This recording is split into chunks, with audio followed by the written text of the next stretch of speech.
ஒரு பட்டா நிலத்தில், ஒரு தனியாருக்கு சொந்தமான நிலத்தில் அல்லது அரசு அனுமதி பெற்ற நிலத்தில் ஒரு கட்சியுடைய கொடி நீங்கள் இருக்கிறதா அது டிஸ்டர்ப் பண்ணாத போலீஸ்.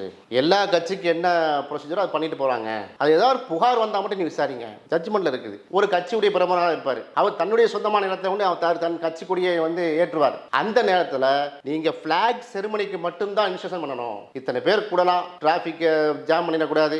இதுதான் தெளிவான அந்த தீர்ப்புல இருக்குது. இதை கொண்டு போய் அவர்கிட்ட கொண்டு கொடுத்து பார்க்கும்போது இது என்ன இது, நாங்க அப்படி எந்த ஒரு இது பண்ணலையே, இப்ப பண்ணலையா, அப்ப ஏன் அந்த டிஎஸ்பி செய்யறாரு, ஏன் அந்த சடையங்க கிராமத்துல காவல்துறை உட்கார்ந்து இப்படி பண்றாங்க.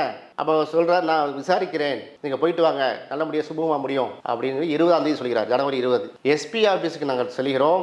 எஸ்பி எங்களை பார்க்க மறுக்கிறார். 1.5 மணி நேரம் உட்கார்றோம். சொல்லி விடுகிறோம். காவல்துறையுடைய மாவட்ட கண்காணிப்பாளருங்க திரு ஆல்பர்ட் ஜான், நல்ல அதிகாரி தான், நல்ல அதிகாரியின் பேர் எடுத்தவர் தான். ஏன் இந்த விஷயத்துல எங்களை வந்து பார்க்க மறுக்கிறாங்க. திரும்ப திரும்ப சொல்லி விடுறோம், கார்டை கொடுக்குறோம். இந்த விஷயத்துல தலையிடறதுக்கு அவருக்கு ஒரு அச்சம் இருக்கு.